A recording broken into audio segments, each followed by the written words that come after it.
Geoffrey Makhubo, chairperson for the ANC's Joburg region and prospective mayoral candidate, has been implicated in an estimated 30 million rand payoff by Gupta-owned financial management firm Regiment. For greater insight, Freek Robinson interviews amaBhungane's Comrie, investigative journalist, on the story just after the news bulletin. Two men escaped custody at the South Joburg High Court on Wednesday. Investigations are underway to find out how these men, one of whom a serial killer, escaped, is underway. Police have warned residents not to try to catch these men, as both are considered dangerous. Today we bring you a fascinating story.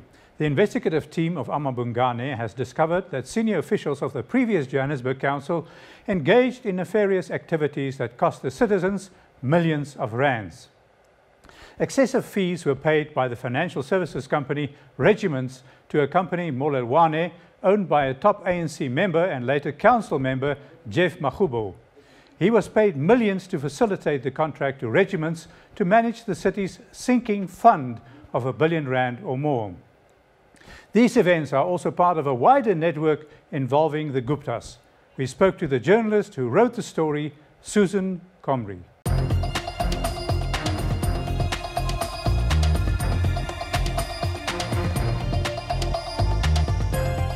Susan, let's first understand who are the players and what they do.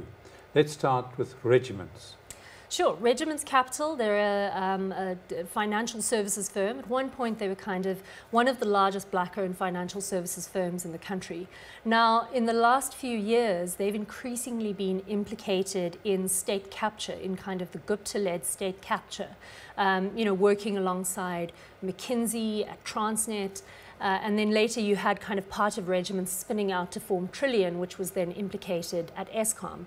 So, who's behind it? Who are the people? The people behind it, I mean, there were originally three main directors there. The main guy, Lita Nyonya, he's a very politically connected, very astute businessman. There's another guy, Niven Pillay, who's largely run the fund management section.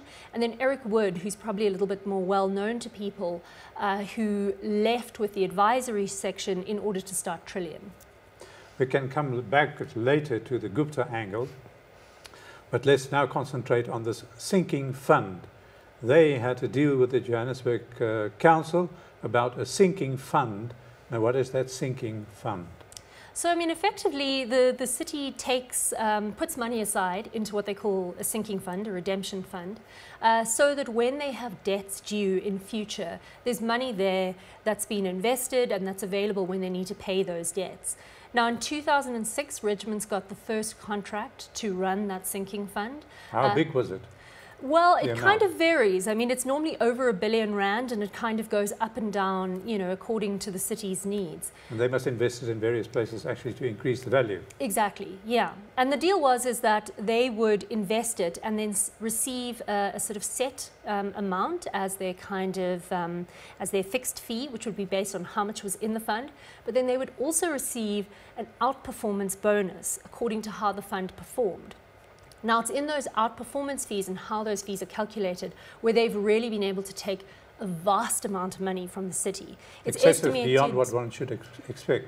Well, I mean, I guess that's up for debate. That would be something that the forensic investigation would really look into, the city's forensic investigation, about whether those fees were fair or not.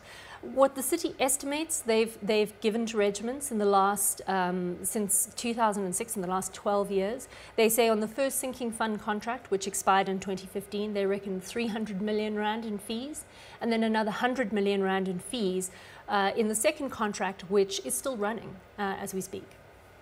So that's 400 million in total. 400 million. And now enters Geoffrey Makhubo. Yes. So how did he manage then to get this contract signed and sealed for Regiments? So it's an interesting question. I mean, what we can see is that Makhubo comes along in 2006. He gets a contract with Regiments, which he says is sort of for some financial analysis, but he also concedes that part of the contract is for what they call maintaining strategic relationships with the city of Johannesburg. And that contract then runs, from what we can tell, for the entire first contract of the Regiment Sinking Fund. So for about 9 years it runs. you know, it's an incredibly lucrative contract for his company, Mololwane Consulting. They receive 10% of all of Regiment's fees on the contract. So that's of the 300 million, 30 million. That's our estimate. We've pushed him for over a month to disclose the exact figure. He said to us last week that he hadn't had time to do a proper reconciliation. At the time when this started happening, he was basically a regional chair of the ANC and in a position to have some kind of influence. Is that true? Not entirely. So when the contract was initially signed, he actually wasn't officially a member of the city, and he wasn't part of the kind of executive structure of the ANC. We know that he was considered politically influential, and we believe that that's what Regiment's, sort of why Regiment selected him for this contract.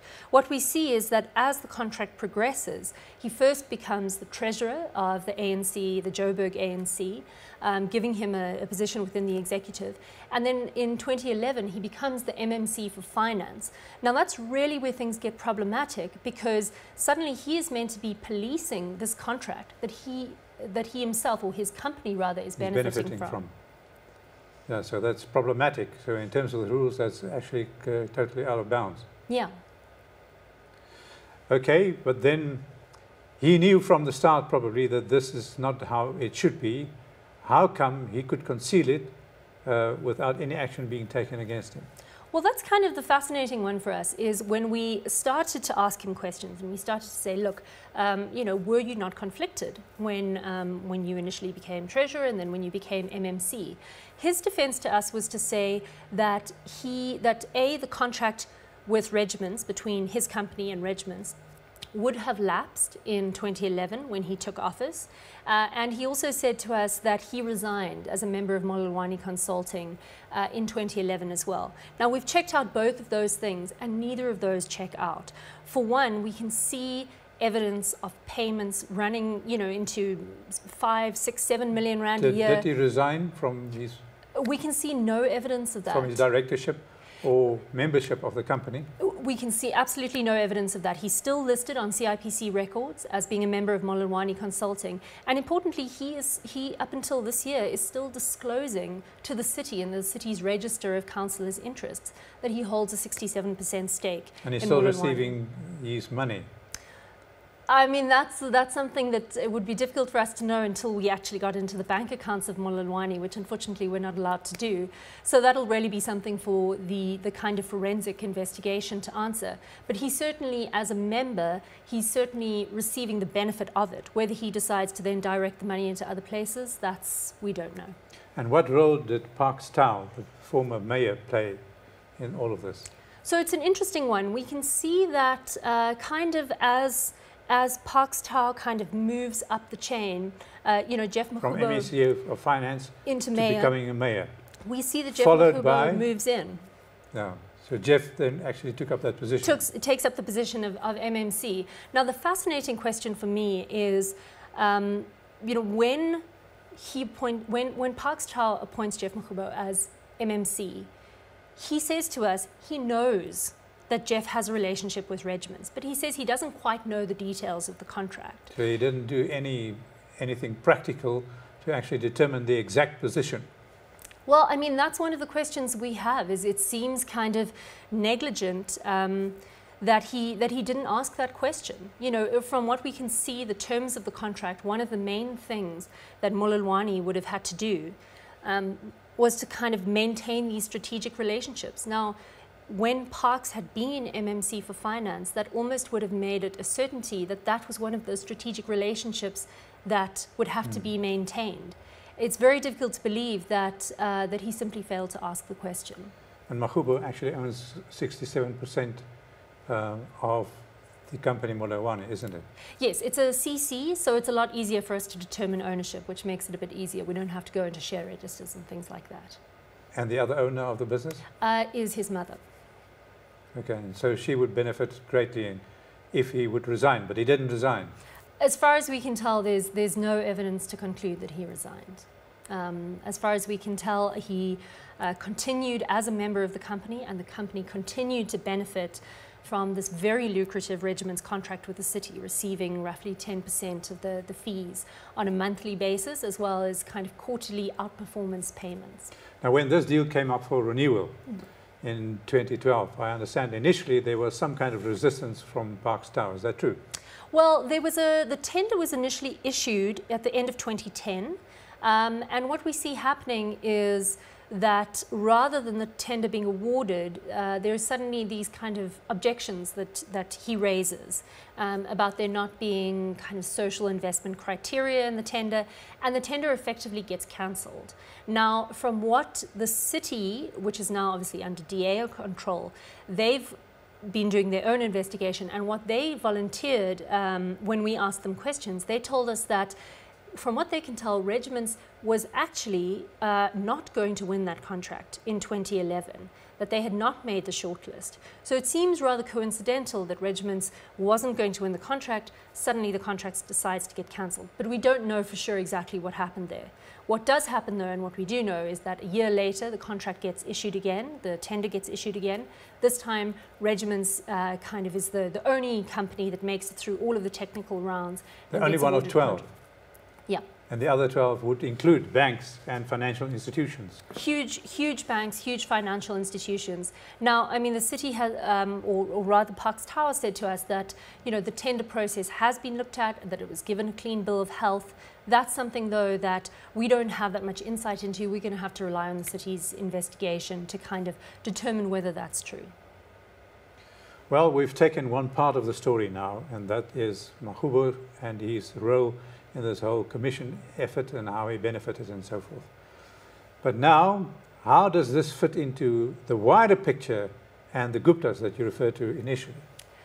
Wow, well, it's a lot of kind of dots to join together at this stage. I mean, what we are sort of hoping to do in the second part of our investigation is really spend more time looking at Regiment's relationship with the broader ANC.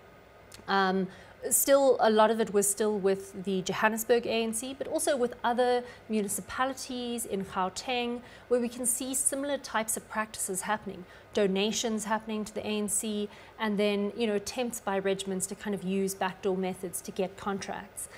So that's really sort of where we're going. But there is, funnily enough, there does seem to be a Gupta link here in that the loan that Regiment secured from the sinking fund for Denel, from what we can tell, some of those fees actually went to a Gupta letterbox company. And how much was that amount for Denel? It was a 290 million rand loan that Regiment secured from the sinking fund. That's really become a controversial loan because that was meant to be repaid to the city in June this year.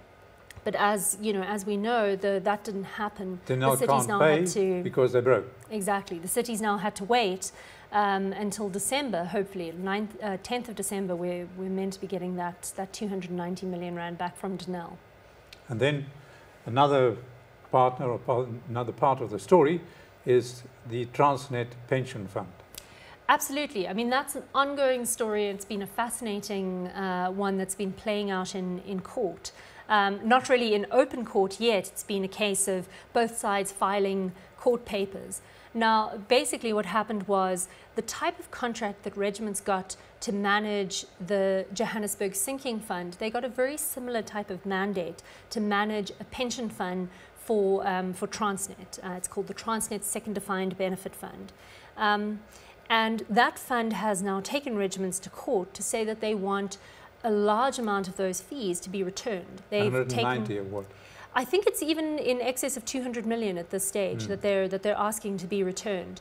They've had to sort of go to court to sort of seize back control of their pension fund from Regiments. That gets fascinating, and it's kind of, we've reported on it in various bits and pieces. So it's a very unfortunate kind of investment that they made when you consider that pensioners are eventually going to lose as a result of this. Well, I mean, luckily the contract didn't run for too long, the Transnet Second Defined Benefit Fund contract with Regiments. They were able to sort of claim back control quite quickly. But again, they're fighting a battle in court. What gets really interesting for us is that as part of that application, they went to court and got what's called an Anton pillar to seize digital records from regiments. Now, you would think regiments being implicated in a wide range of state capture at Transnet and at various SOEs, you would think that it would have been the Hawks or the Zondo Commission or someone like that who would have gone to seize those records. It ended up being effectively what's a private kind of prosecution that went and seized the records. But as a result, they were able to seize email servers, cell phones, hard drives, everything they could get their hands on, regiment's records. And what we kind of say in our story is that what's likely to be contained in that evidence is a lot more damaging and damning information for the ANC. And you are making the statement towards the end of your article that basically regiments wants to own the heart and soul of the ANC. Yeah, I mean, it certainly looks like there was an attempt by regiments to kind of capture, and what we sort of call, we're not talking about something as kind of crude as bribery. We're talking about sort of building these kind of symbiotic relationships, these financially symbiotic relationships with mutually beneficial relationships. And this is something that it looks like basically happened over the period of a decade. With people in specific positions being used, being paid, and then they must deliver. I mean, that's certainly, there is evidence to suggest that there is that kind of deal, that it's, that it's not quite so simple as bribery, but that it is a thing of investing in order to reap the rewards later on. Coming back to the Johannesburg story, what is going to happen now? That's a very good question. I mean, look, we are carrying on with the second part of our investigation. As I said, that's going to look at the broader kind of relationship between regiments and the ANC and funding of the ANC. We know that the city is busy with a forensic investigation into the sinking fund and they've actually tasked their attorneys to go back and look at every single transaction that's gone through the sinking fund, going back to 2006 until now. So we're going to wait and see what happens and what comes out of that investigation. But regiments, they've been implicated in a number of things and are being investigated from a lot of different angles. So I think there should definitely be some action. It's going to be interesting to see exactly what happens, though. But in the meantime, we know that the citizens of Johannesburg have lost out on this deal, and perhaps some of the state-owned enterprises and the citizens of this country as well. Yeah, I mean, there's definitely evidence showing that there's a lot of fees being extracted from these contracts. I think we have to wait and see to determine whether or not the fees were fairly calculated, whether there was double dipping of fees, that kind of thing. But it certainly is a concern. I mean, if one thinks about it, up until today, although there was recently, last week, there was a motion passed in the City Council to start settlement negotiations with regiments. As things stand at the moment, regiments are still in control of the sinking fund, of the billions that owned by the city of Johannesburg. So that's a process which is starting now to try and separate regiments from that contract before 2020 when it expires. But until then, they still sit in control of that money. The Guptas are not here anymore, but the shenanigans continue. Absolutely. I mean, it's an interesting one for us because, we see kind of these compromised relationships starting between the Guptas and regiments in around 2012, 2013, where you see kind of payments to business development partners, which really is just a way to kind of extract money into anonymous letterbox companies for the benefit of Salim Essa and his associates, the Gupta's associates. But what's fascinating for us is that when we look at the types of practices that were being used going back to 2006, it looks very much like the path was quite well paved for the Guptas when they arrived. Why are we so vulnerable to these kind of practices? That's a good question. I mean, it's kind of I guess it's a sort of political question that really needs to be answered around the sort of structures of municipalities and that inability to sort of separate the functioning of the state from the functioning of not just the ANC, but of each political party that's in power. I think that's really what it comes down to, is that inability to separate the two and to run the state without political interference. Do you believe this expose is going to lead somewhere with some action taken and people behind bars? I do think that there's a good chance that it will be picked up and investigated, because it does seem to be quite straightforward. You know, in this case, often we have to deal with, you know, very limited information, sometimes sources who can't go on the record and that kind of thing. In this situation, there is an overwhelming amount of evidence. You know, what we've done is to put up an evidence docket with our story, and we've put emails in there, we've put income statements, you know, we've put letters from the ANC, we've put a huge wealth of information in there. We kind of have to be a bit agnostic about the outcomes of our stories, but that's sort of the idea, is that we make that evidence available, and whoever wants to do something with it, that's for them to take the next step. Well, there's a new director of public prosecutions. Would you go, for instance, to her and to say, listen, here's an open case, go for it? We actually can't. It's part of our policy that we don't get involved after our stories have been published. So, you know, it's one of the reasons that we haven't, for instance, gone to the Zondo Commission or anything like that. Our policy is to say we do the investigations, we put the information into the public domain with as much evidence as we can safely put out there. And then we leave it up to other players to really take that forward.